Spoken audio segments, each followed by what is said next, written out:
Veillez, car vous ne savez pas quand le maître de la maison va venir, le soir ou au milieu de la nuit, au chant du coq ou le matin. Craignez qu'il n'arrive à l'improviste et ne vous trouve en train de dormir.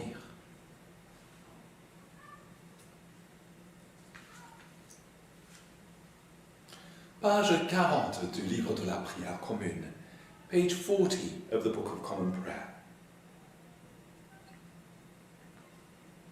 Seigneur, ouvre mes lèvres, et ma bouche publiera ta louange. Gloire au Père et au Fils et au Saint Esprit, au Dieu qui est, qui était et qui vient, pour les siècles des siècles. Amen. Alléluia. Il approche notre Sauveur et notre Roi. Venez, adorons-le.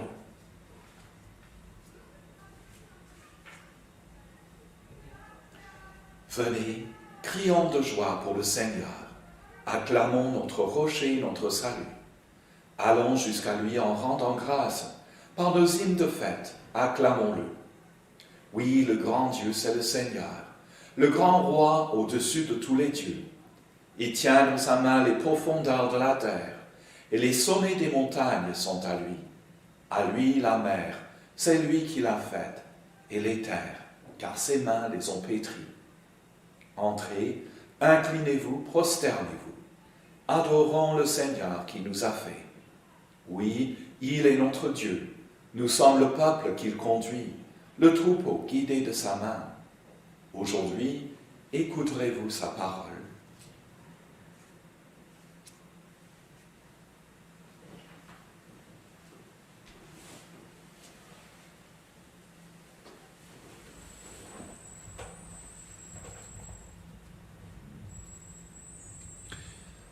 Notre psaume ce matin commence à la page 503 du livre de la prière commune.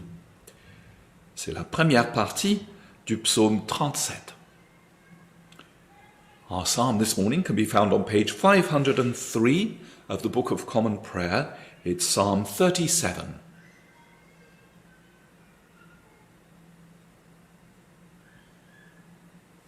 Ne t'indigne pas à la vue des méchants.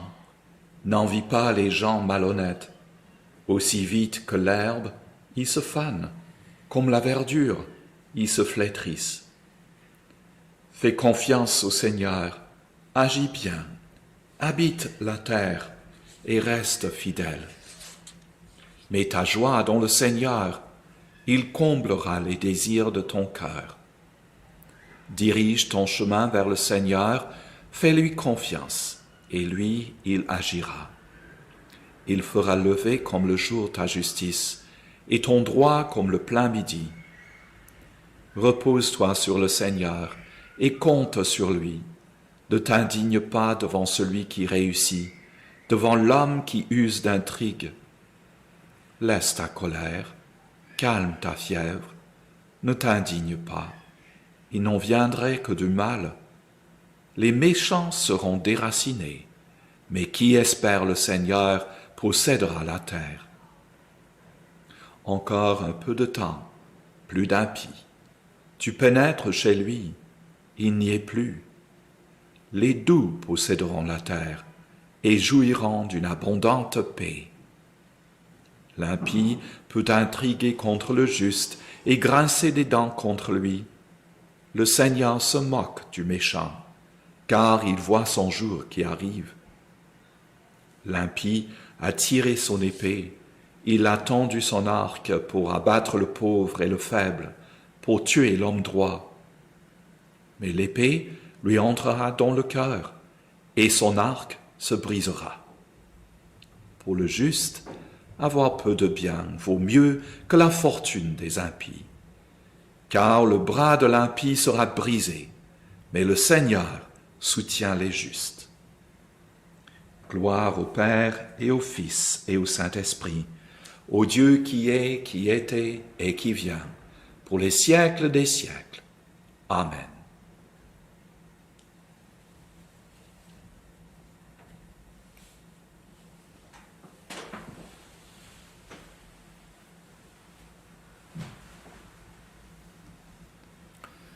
Le prophète Ésaïe, chapitre 7, versets 1 à 9.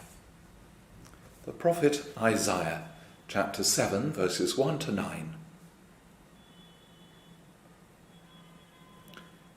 Il arriva, du temps d'Achaz, fils de Jotham, fils d'Ozias, roi de Juda, que Restin, roi de Syrie, monta avec Pékar, fils de Rémila, roi d'Israël, contre Jérusalem pour l'assiéger. Mais il ne put l'assiéger. On vient dire à la maison de David, les Syriens sont campés en Éphraïm. Et le cœur d'Achaz et le cœur de son peuple furent agités, comme les arbres de la forêt sont agités par le vent. Alors, l'Éternel dit à Ésaïe, « Va à la rencontre d'Achaz, toi et Sherar-Jashub, ton fils, vers l'extrémité de l'aqueduc de l'étang supérieur, sur la route du champ de Foulon, et dis-lui, sois tranquille, ne crains rien, et que ton cœur ne s'alarme pas devant ces deux bouts de tison fumants, devant la colère de Restin et de la Syrie et du fils de Rammalai, de ceux que la Syrie médite du mal contre toi, de ce qu'Éphraïm et le fils de Ramalia disent, montons contre Juda, assiégeons la ville et battons-la en brèche, et proclamons-y pour roi le fils de Tabil. Ainsi parle le Seigneur, l'Éternel. Cela n'arrivera pas. Cela n'aura pas lieu. Car Damas est la tête de la Syrie, et Restin est la tête de Damas. Encore 65 ans, Éphraïm ne sera plus un peuple. La Samarie est la tête d'Éphraïm, et le fils de Remalia est la tête de la Samarie. Si vous ne croyez pas, vous ne subsisterez pas. Ici se termine la lecture.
Page 56 du livre de la prière commune, page 56, Cantique des rachetés, cantique 12.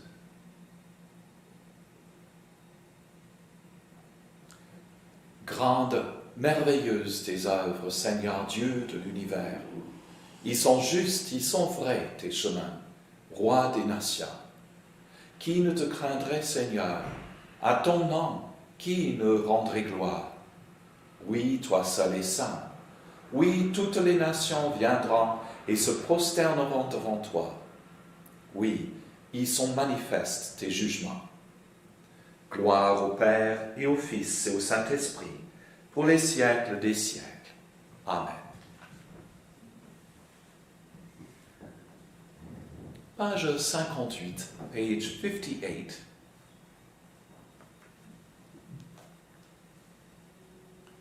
Je crois en Dieu, le Père Tout-Puissant, Créateur du ciel et de la terre, et en Jésus-Christ, son Fils unique, notre Seigneur, qui a été conçu du Saint-Esprit, est né de la Vierge Marie, a souffert sous Ponce Pilate, a été crucifié, est mort et a été enseveli, est descendu aux enfers. Le troisième jour est ressuscité des morts, est monté aux cieux, est assis à la droite de Dieu le Père Tout-Puissant, d'où il viendra juger les vivants et les morts. Je crois en l'Esprit Saint, à la Sainte Église catholique, à la communion des saints, à la rémission des péchés, à la résurrection de la chair, à la vie éternelle. Amen. Le Seigneur soit avec vous. Prions le Seigneur.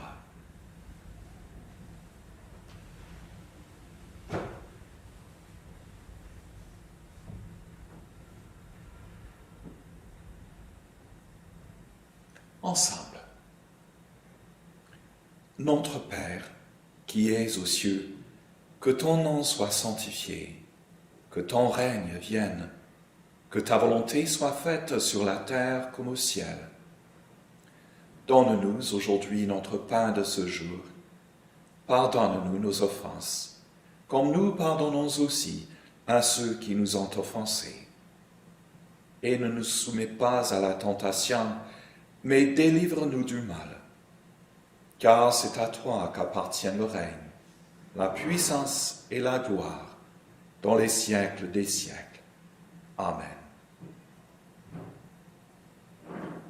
Fais-nous voir, Seigneur, ton amour, et donne-nous ton salut. Revête tes prêtres de justice, que tes fidèles crient de joie. Donne la paix, Seigneur, à toute la création. Toi seul peux nous donner de vivre en sûreté. Seigneur, sois le gardien de cette nation et guide-nous dans les voies de la justice et de la vérité. Que ton chemin soit connu sur la terre et ton salut parmi toutes les nations. Que le pauvre ne soit pas oublié pour toujours, que jamais ne périsse l'espoir des malheureux. Crée en nous un cœur pur, ô Dieu, que ton Saint-Esprit nous soutienne.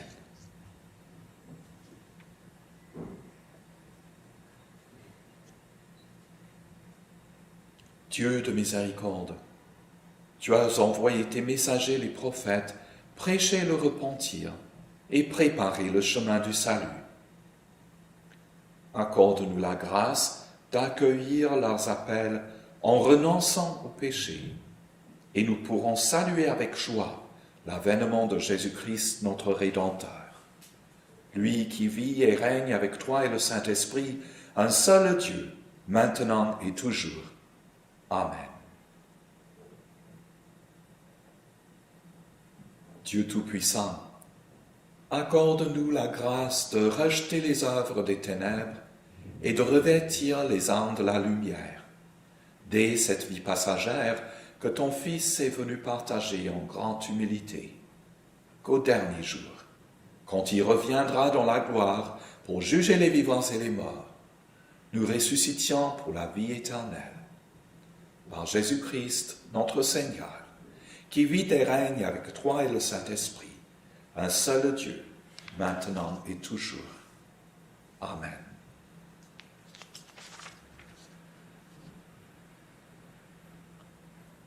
Père céleste, en qui nous avons la vie, le mouvement et l'être, nous t'en prions que ton Saint-Esprit nous guide et nous gouverne, pour que dans les soucis et les occupations de l'existence, tu ne sois pas oublié, mais qu'au contraire, nous prenions conscience que nous marchons toujours sous ton regard, par Jésus le Christ, notre Seigneur.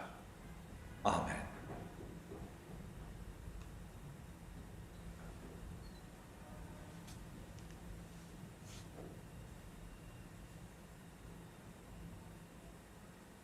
Prions ce matin pour l'Église, partout dans le monde, dans cette période d'attente, d'espérance, de veille.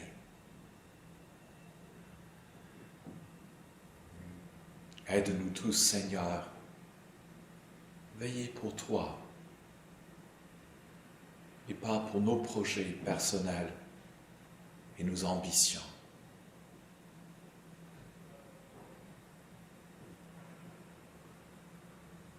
Aide les membres de ta Sainte Église de se réunir dans l'attente, dans l'espérance.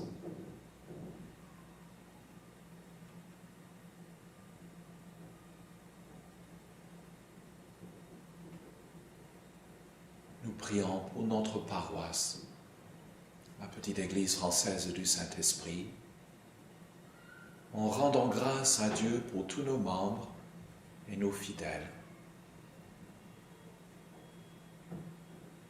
Nous te rendons grâce pour tous ceux qui travaillent pour l'Église, pour les efforts nécessaires à cette période de l'année, dans les préparatifs pour Noël. Nous prions pour Fred, pour Cynthia et Aya, pour Wendy. Nous prions pour Fred et pour Joris à la conclusion de ce semestre. Aide-les à faire ce qui est nécessaire.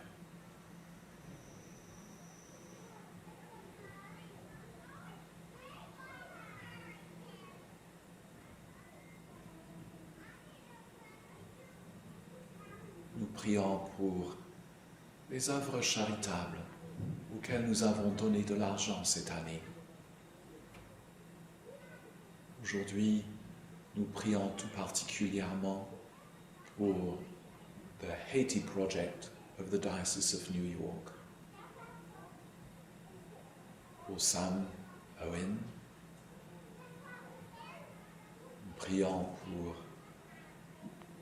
les professeurs de l'école qui comptent sur notre donation pour être payés. Nous rendons grâce à Dieu pour tous les enseignants et les professeurs, surtout en ce moment de pandémie.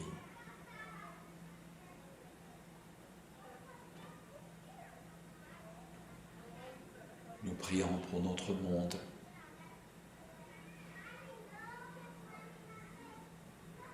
Pour tous ceux qui souffrent à cause de l'abus de pouvoir,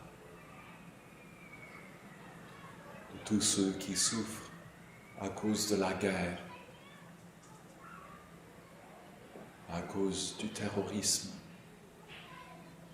du racisme et de l'exploitation.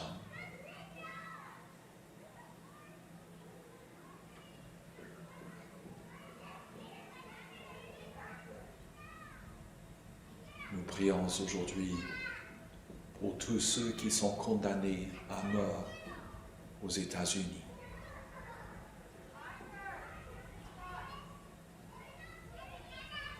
Nous savons, Seigneur, que notre vie est un don qui nous est donné par toi seul et nous n'avons pas le droit de l'ôter. Aide-nous à entrevoir la dignité de chaque personne.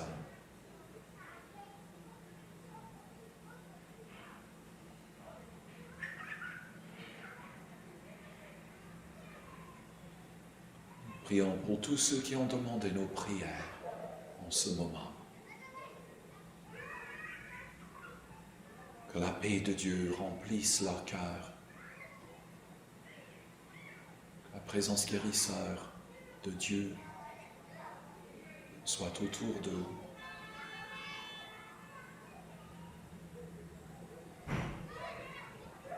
En silence, à haute voix ou par écrit, prions pour tous ceux qui ont besoin de nos prières. Pour Elizabeth,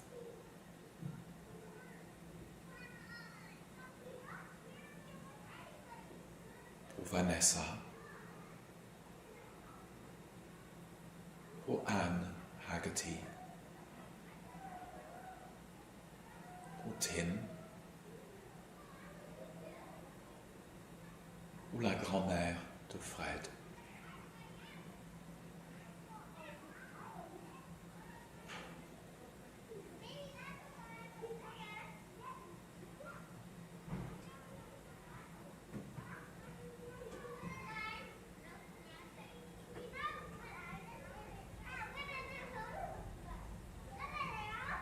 Nous rendons grâce à Dieu pour tous ceux que nous aimons, mais que nous ne voyons plus. Nous prions pour tous ceux qui doivent faire face à cette saison de Noël, pour la première fois sans la personne qu'ils aiment.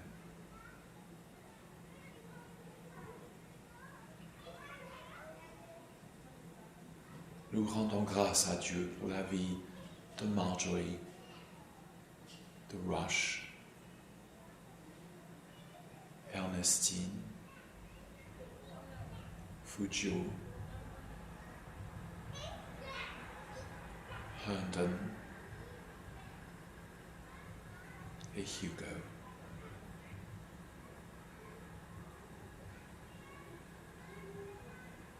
Que les souvenirs de Noël passé apportent réconfort à ceux qui les pleurent.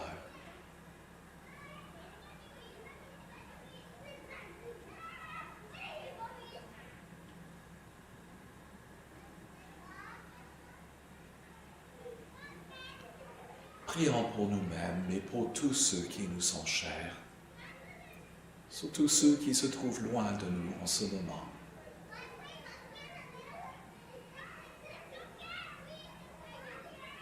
Reliez-nous, Seigneur, dans les liens de l'amour, qu'en dépit de distance, tu nous aides à nous aimer les uns les autres et nous apprécier les uns les autres, même dans une période d'absence.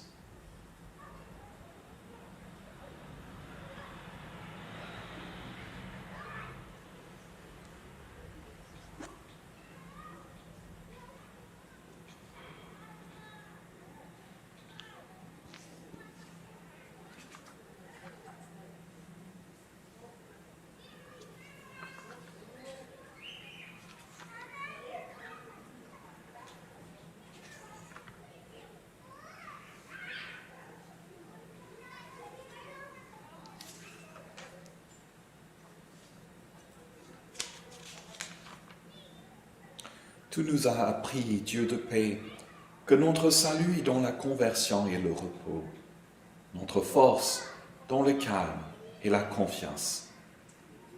Élève-nous par la puissance de ton esprit à ta présence, où nous pourrons nous taire et reconnaître que tu es Dieu. Par Jésus le Christ, notre Seigneur.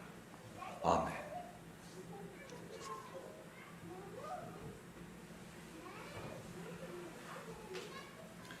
Bénissons le Seigneur. Nous rendons grâce à Dieu. Que le Dieu de l'espérance nous comble de joie et de paix, afin que nous débordions d'espérance par la puissance de l'Esprit Saint. Amen.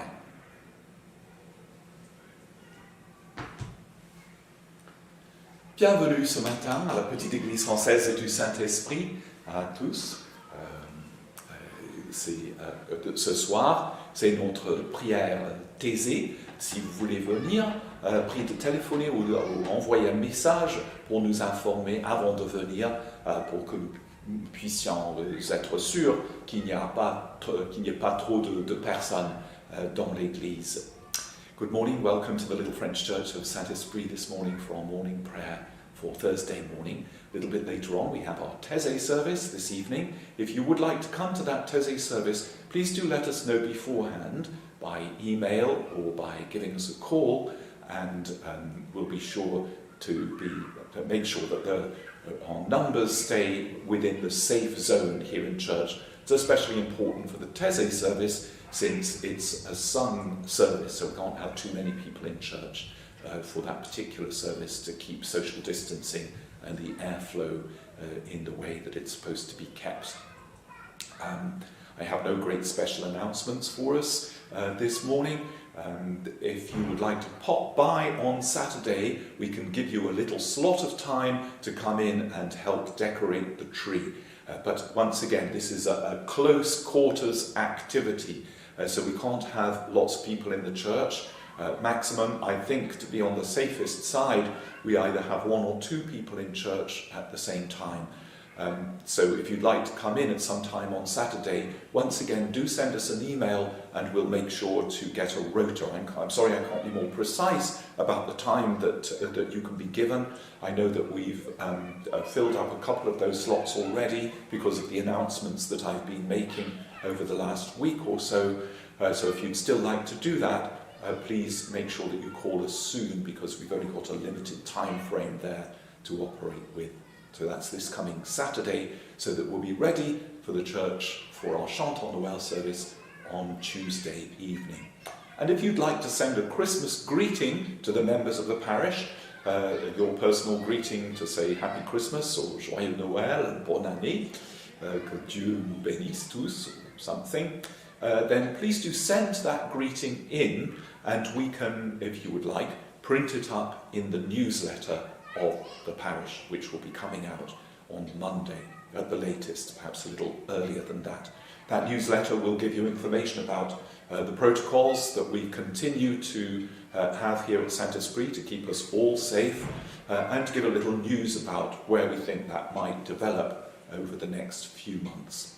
That's all I have, apart from a little reading this morning, which is taken from our book All Saints.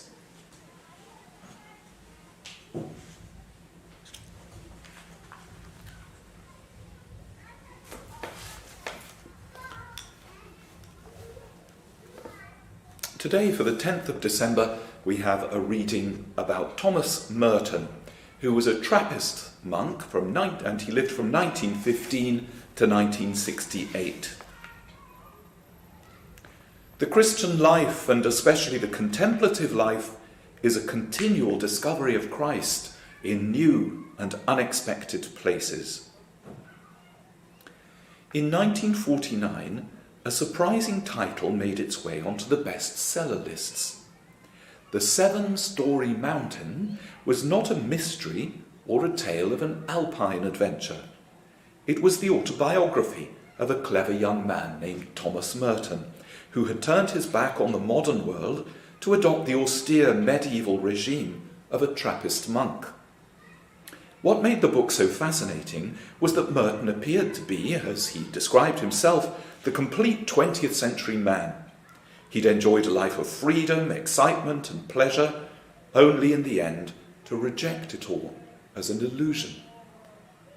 Merton told a story, by turns both funny and sad, of the search for his true identity and his true home, of his orphaned childhood, his education in France, England, and Columbia University, of the pride and selfishness that brought nothing but unhappiness to himself and to others. And he told of how his search had led him ultimately to the Catholic Church, and finally, on the eve of World War II, to the Trappist Abbey of Gethsemane in Kentucky. On viewing the silent monks dressed in their white habits and kneeling in prayer in the chapel, Merton had exclaimed, "This is the true centre of America." It was in some respects a classic tale of conversion. And yet for many readers, encountering Merton's book in the post-war years, his story struck a very contemporary note. It fed a widespread hunger for spiritual values in a world poised between war and the empty promise of happy days. Suddenly, Merton was the most famous monk in America. The irony was not lost on him. He had become a Trappist in part to escape the claims of ego, the anxious desire to be somebody. And yet, his superiors felt his writing had something to offer the world, and they ordered him to keep at it. And so he did. Yet for all the books he would go on to produce, he remained firmly identified with his autobiography. It became a painful burden. The 7-story mountain is the work of a man I never even heard of, Merton would later protest. One aspect of the book that he particularly came to regret was the attitude of pious scorn directed at the world and its citizens. He had seemed to regard the monastery as a haven set apart from the massa damnata, the condemned masses.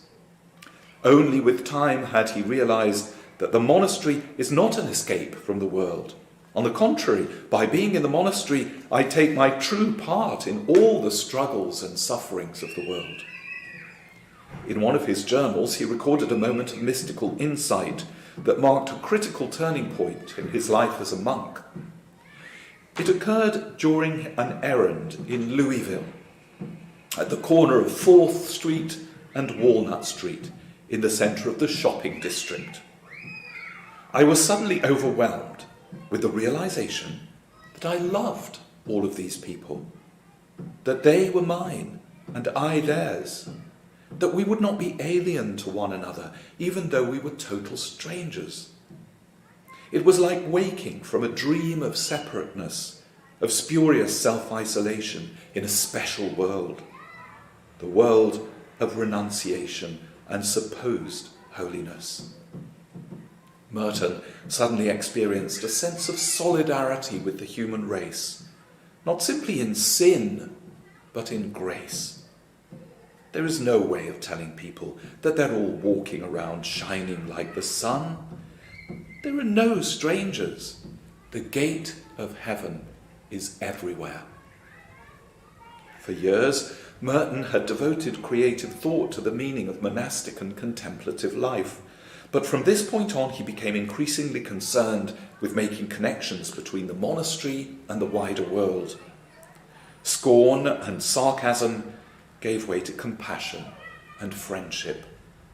This was often reflected in his writing. Along with the more traditional spiritual books, there appeared articles on war, racism, and other issues of the day. Long before such positions were commonplace in the church, he was a prophetic voice for peace and non-violence. In fact, his writings were so controversial that for some years he was ordered to remain silent on political topics. Only after the Second Vatican Council was he freed from such censorship. Ironically, this increasing engagement with the secular world and its problems was accompanied by an increasing attraction to an even more total life of contemplation.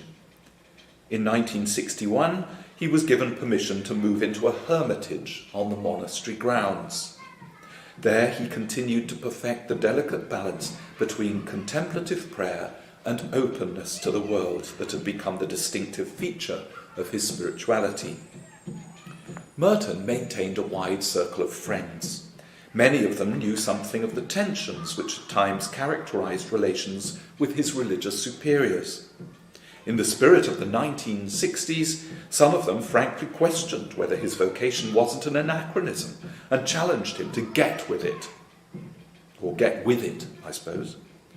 In fact, Merton's personal temptations were all in the direction of even greater solitude among the Carthusians or in some remote setting.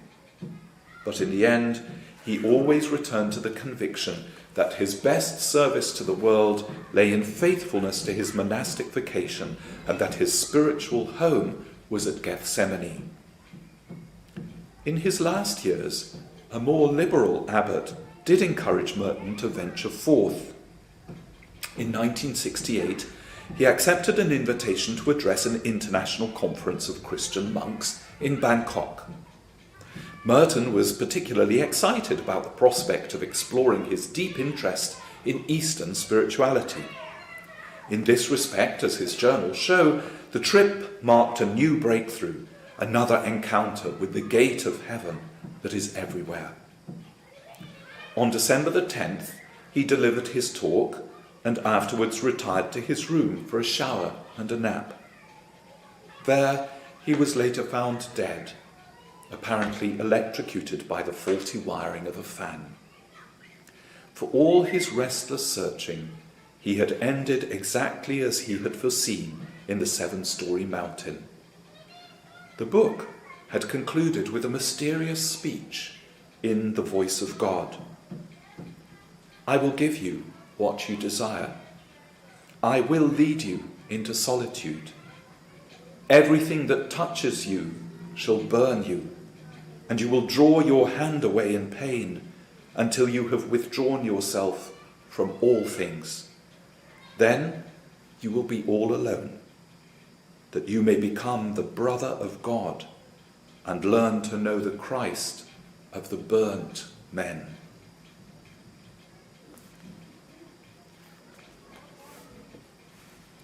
He's a very good read, Thomas Merton, and if you've not come across him before, have a little look. There are several websites that give extracts from the 7-story mountain and various others of his writings as well. Thanks so much for joining us this morning for our morning prayer and our reading. Have a wonderful, peaceful day. God bless you all, and perhaps we'll see you a little bit later on for our Taizé prayers this evening. God bless and keep you safe. Cheerio for now.